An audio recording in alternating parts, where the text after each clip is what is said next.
Olá a todos, me chamo Jorge Lucas, como você já sabe, atuo pela Humana Povo para Povo Brasil, em algumas comunidades que atendemos alguns projetos do convênio do Bahia Produtivo. Bom, a nossa videoaula de hoje é sobre agroecologia na produção familiar. E no final faremos uma prática sendo demonstrada também nesse vídeo. Bom, a produção de alimentos no mundo requer práticas de cultivo de solo, que na maioria das vezes provocam degradação do meio ambiente.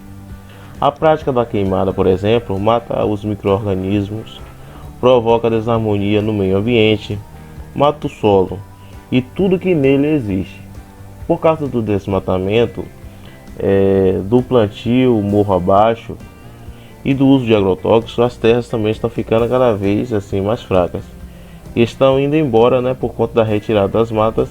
A terra fica sem proteção, sujeita à erosão, que é o arrastamento da terra provocado por buracos, diminuindo a capacidade produtiva. Então, quando queimamos a terra para o plantio ou aplicamos venenos químicos, provocamos um verdadeiro desastre ecológico, pois ali existe milhões de vidas, tanto em cima quanto debaixo da terra, e muitas das quais não conseguimos ver a olho nu, entendeu?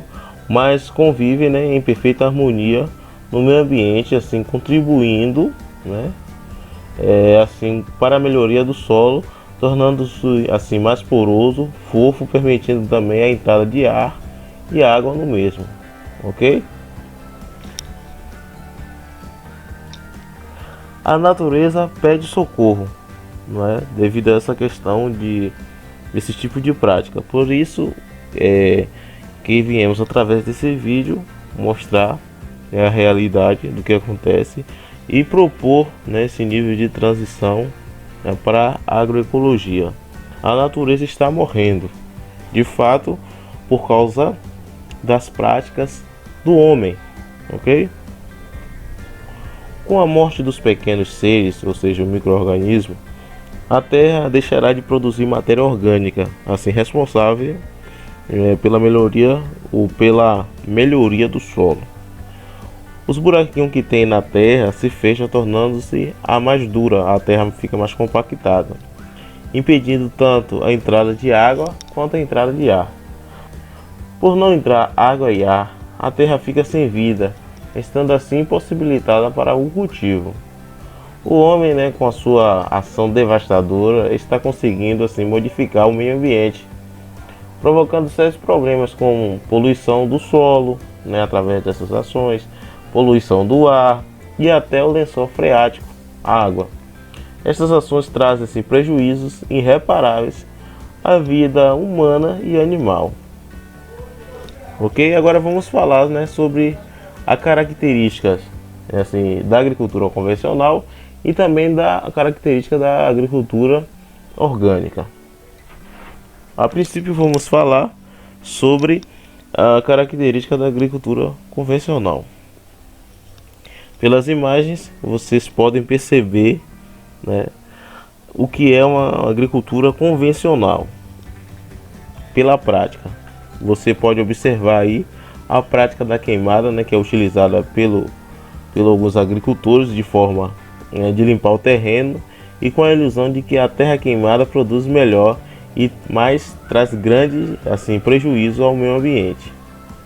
E quando traz prejuízos ao meio ambiente, traz prejuízo também a todos os seres que estão na terra, todos os seres vivos. Quando botamos fogo no roçado, além de queimar a matéria orgânica, que é muito importante, que iria adubar sua terra, matamos também os micro-organismos, os bichinhos que trabalham para deixar a terra pronta para produzir. Quando esses bichinhos morrem, a terra deixa de ser trabalhada, Com isso ela fica endurecida, compactada, pois deixa de entrar água e ar na sua composição. E a terra ficando dura não presta para a produção, e é uma terra sem vida. Quando falamos também na questão que atinge até o lençol freático, existe também as questões dos venenos, os agroquímicos, venenos que aplicam-se nas lavouras com o objetivo de combater a praga. Então você acaba poluindo, né, as águas, os lençóis freáticos com esses tipos de composições. Então, o mais interessante é você produzir, trabalhar, ou melhor dizendo, com alternativas simples, de baixo custo e que não possa agredir o meio ambiente. Por isso que no final do vídeo nós vamos estar trazendo um exemplo na prática que vocês podem aplicar tranquilamente. Os venenos são usados para matar pragas e o mato, né? E envenena também o lençol freático, como eu disse anteriormente. A água que existe na terra, que usamos através dos poços, né, cacimbas, fontes, cisternas, rios d'água ou açudes, o que seja, elas passam a ser contaminadas. Mas infelizmente, né, esses venenos eles continuam sendo usados pelas famílias agricultoras sem o menor conhecimento sobre o perigo que esses produtos causam na vida, de modo geral, como eu falei, tanto para o meio ambiente quanto para nós que consumimos alimentos cultivados dessas formas. Tanto os venenos quanto os adubos químicos, eles assim causam dependência, ou melhor dizendo, isto é, quanto mais tempo se usa, mais necessita ser usado. A terra fica viciada, não conseguindo mais produzir sem aplicação dos mesmos, tornando-se cada vez mais fraca, sendo o agricultor obrigado a gastar mais dinheiro na compra de adubos e defensivos químicos.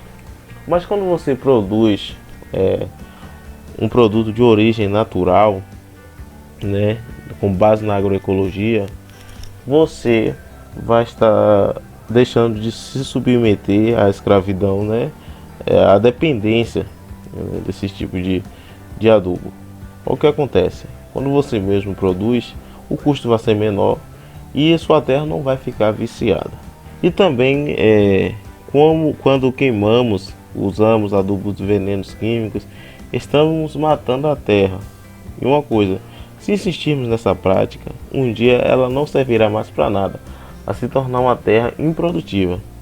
E esse tipo de agricultura também provoca erosão, né? A contribuição das queimadas, assim, dos desmatamentos, terra é levada, né, pelas enxurradas. Por isso que muitas vezes você chega numa propriedade e tem aquelas crateras abertas, né, e desceu toda a terra lá para a parte mais baixa da propriedade, porque ocorreu uma erosão devido às práticas não conservacionistas do solo. Agora vamos falar, né, sobre a agricultura orgânica. Por essa imagem você já vê a diferença entre o convencional e o orgânico. Você consegue perceber nessa imagem que tem muita matéria orgânica, onde essas crianças estão se alimentando, né, através da agricultura orgânica, se alimentando dos produtos que eles mesmos produzem de forma natural. E vocês conseguem ver aí que no solo tem muita matéria orgânica, ok? Vocês conseguem ver aí na imagem. O solo está protegido, né? Voltando a falar, né, sobre a agricultura orgânica, que por sua vez, né, trabalha no sentido de estabelecer o equilíbrio ecológico, né, em todo o sistema, parte da melhoria das condições do solo, né, que é bastante relacionado, que é a base da boa nutrição das plantas, né, que bem nutridas não adoecerá com a fertilidade. Por que não adoecerá? Porque está havendo um equilíbrio.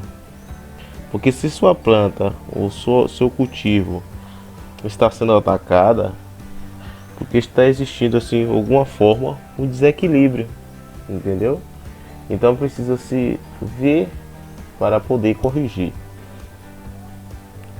Sua planta vai estar não adoecerá assim com facilidade, né, podendo resistir melhor a algum ataque eventual, né, de algum organismo prejudicial. E também cabe destacar que o termo eventual, né, pode ser assim num sistema equilibrado, não é comum a reprodução exagerada de organismos prejudiciais, visto que existem no meio ambiente inimigos naturais que naturalmente irão controlar a população de pragas e doenças. E quando você aplica veneno, até digamos assim, os insetos benéficos que irá defender a sua lavoura, não vai mais existir aqueles soldados. Então isso ocorrerá que os inimigos, não é, que não são benéficos, vai ter maior probabilidade, né, maior força para atacar a sua lavoura. A agricultura orgânica também, né, como o próprio nome diz, é algo do tipo de cultivo que não se queima, né, a terra, nem usa venenos e adubos químicos prejudiciais à vida humana, vegetal e animal, como eu já falei. E é uma agricultura que traz esse benefício para o meio ambiente. Quando assim deixamos de queimar, permitimos que apalhadas, assim, folhas, né, da cultura, esterco, apodreçam aos poucos e sejam incorporadas assim na própria terra, fazendo assim com que a mesma, né, ou com assim que a terra fique assim adequada à produção de alimentos. Todo assim o material orgânico deixado na área da roça servirá como alimento para a própria terra, para os bichinhos ali que existem ali, né, os micro-organismos se alimentarem. A outra vantagem também é que não pode se deixar de ser lembrada, é que a roça orgânica exige menos mão de obra familiar. E quando a terra ela já está bem trabalhada, a produção acaba sendo maior que a roça tradicional. Isso acontece porque na roça queimada, tudo que é matéria orgânica é consumido pelo fogo, né? Deixando assim a terra bem pobre e endurecida. E ao contrário, não. Como não podemos esquecer também, né, que a roça orgânica não é necessário todo ano o agricultor estar desmatando e queimando novas assim áreas, né, pois a roça é permanente. Quando a área assim do roçado fica bem coberta com folhas, palhas, restos culturais, diminui o mato. Quando chove, a terra tem assim condição de assegurar mais água e assim as plantas poderão crescer com mais substância, mesmo que passe alguns dias sem chover, né, pois a cobertura segura a água e deixando que a terra fique mais fria e fofa. E também, né, na roça orgânica, né, após o ano de cultivo, a terra vai ficando mais estrumada, né, com isso aumenta a produção, diminui a mão de obra das famílias, né, pois o trabalho vai se resumir apenas, né, para a reposição da cobertura utilizando as próprias moitas, né, folhas e palhas. Aqui, como vocês podem ver, alternativa sustentável para a produção agroecológica que visa a verdadeira integração entre a família rural e seu meio.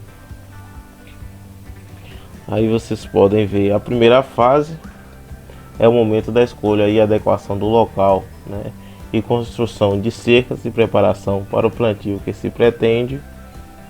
Na segunda fase é o momento, né, a definir as práticas a serem empregadas, tendo assim como ponto de partida a verdadeira situação que se encontra a propriedade. Também é necessário, né, observar dois aspectos importantes que são, né, o aspecto 1, por exemplo, os recursos naturais e potenciais existentes no local que irão também contribuir, né, para a implantação assim, e o sucesso da roça orgânica. E o aspecto 2 é a identificação da fragilidade do local, né, referente à situação de degradação ambiental, né, ocasionada pelo homem com a prática da agricultura convencional. Agora vamos para práticas adotadas para implantação e manejo com a roça agroecológica. Na escolha da área, né, compreende-se apenas a escolha do local mais viável para a implantação da roça, né, tendo em vista que será um local permanente de cultivo e garantindo também a produção sustentável para a família e comercialização. Vamos agora para sobre o tópico 2 aí, que é o roço de reembaixamento e incorporação. É uma prática assim utilizada assim, no intuito de fazer cobertura de solo e aproveitar todo o material vegetal como uma possível fonte de matéria orgânica. Então por isso que eu falei lá que não pode deixar o solo todo limpo, descoberto. É importante lembrar, né, que normalmente os agricultores já fazem isso na preparação da roça assim a cada ano. Nessa imagem aí do seu canto esquerdo, você vai ver aí a podas de vegetação nativa,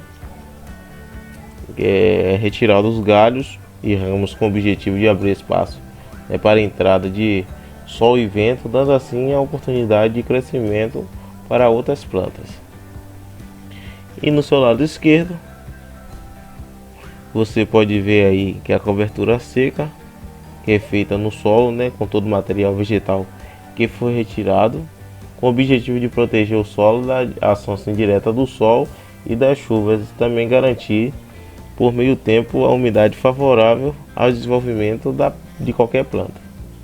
E no seu lado direito da tela vocês podem ver a imagem e a aplicação de esterco e matéria orgânica, né, que qualquer esterco ou outro tipo de matéria orgânica pode ser aplicado ao solo, né, com o objetivo de aumentar a fertilidade e dando assim melhores condições para o desenvolvimento das plantas. E logo abaixo o plantio, né, do seu lado direito aí, e incorporação de plantas recuperadas do solo. Existem várias culturas, né, que são cultivadas com o objetivo de acelerar o processo de fertilização do solo. As mesmas são cultivadas e no momento de maturação são incorporadas no solo, aumentando gradativamente a fertilidade. E podemos realizar essa prática em várias culturas como feijão, gandu, feijão de porco e entre outros. E outra forma para você manter, né, garantir o controle biológico é fazendo a diversificação de plantio. Digamos assim, ó, que tem um tipo de praga predominante ali na sua área. Se ela só tiver um tipo de lavoura, ela óbvio que vai atacar assim a sua lavoura. Mas se por acaso tiver vários tipos, né, de plantas diversas, então digamos assim, o inseto ele vai ficar doido assim, ó, não vai conseguir atacar diretamente aquela, porque tem várias espécies ali, entendeu? A diversificação, né, é o cultivo de várias culturas, como eu já falei, no mesmo espaço, com o objetivo de criar um ecossistema, né, onde as plantas contribuam umas com as outras, evitando assim ataques específicos de pragas e doenças, né, tendo em vista que todas as plantas se fortalecem e ajuda assim a defesa das outras. Isso aí é muito interessante. E também, né, assim, quando necessário, você deve assim estar produzindo, né, inseticidas e repelentes caseiros, utilizando assim misturas naturais, né, como folhas, frutos, sementes, cascas, entre outros, né, com o objetivo de fortalecer a planta, evitando ataques de pragas e doenças. Então, vamos aqui, por falar em pragas e doenças, está fazendo uma prática, como eu falei no início do vídeo, que é a solução de sabão, de água e sabão. Você vai colocar 50 gramas de sabão caseiro em 5 litros de água quente. Após esfriar, aplicar com pulverizador, né, controla pulgões, cochonilhas e largadas. Nessa barra de sabão aqui tem 200 gramas. Se você dividir ela em 4 partes iguais, vai dar as 50 gramas que você precisa. Aqui, ó, 50, 50, 50 e 50. Ok? Bom, logo após vocês vão precisar de um ralador, né? Isso tem na cozinha de vocês, para estar ralando o sabão. Agora eu vou cortar aqui em partes iguais. 50 gramas de sabão. Agora eu vou ralar aqui. Cuidado para não se cortar com isso aqui. De preferência nessa parte maior.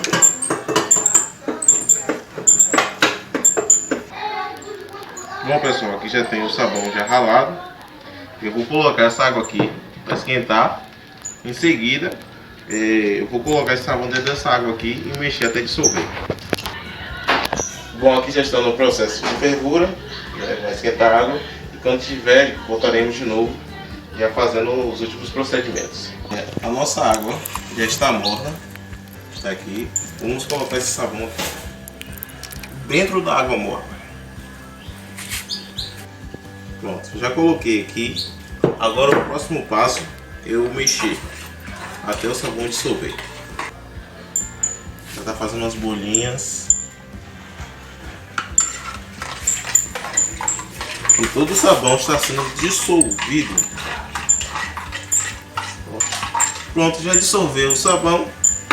Agora o próximo passo é colocar nos 4 litros de água, que é essa parte aqui, ó, completando com 5 litros de água. Agora o que eu posso fazer? Aguardar até a água esfriar completamente. Quando a água esfriar completamente, eu vou precisar de um pulverizador, algum objeto que, instrumento que possa, tipo, pulverizar mais ou menos isso aqui. Você pode ter algum pulverizador bem maior que esse, colocar dentro do pulverizador e em seguida aplicar onde tem as áreas atacadas. Bom pessoal, esse foi mais um vídeo e muito obrigado. Até! A Terra Distância é uma adaptação das atividades de assistência técnica e extensão rural do Bahia Produtiva, projeto do Governo do Estado da Bahia, por meio da Secretaria de Desenvolvimento Rural do Estado da Bahia, executado pela CAR, a Companhia de Desenvolvimento e Ação Regional, com recursos provenientes de acordos de empréstimo com o Banco Mundial. Essa modalidade visa dar continuação às atividades de capacitação e apoio para produtores, associações, cooperativas, empreendimentos produtivos e agentes comunitários rurais.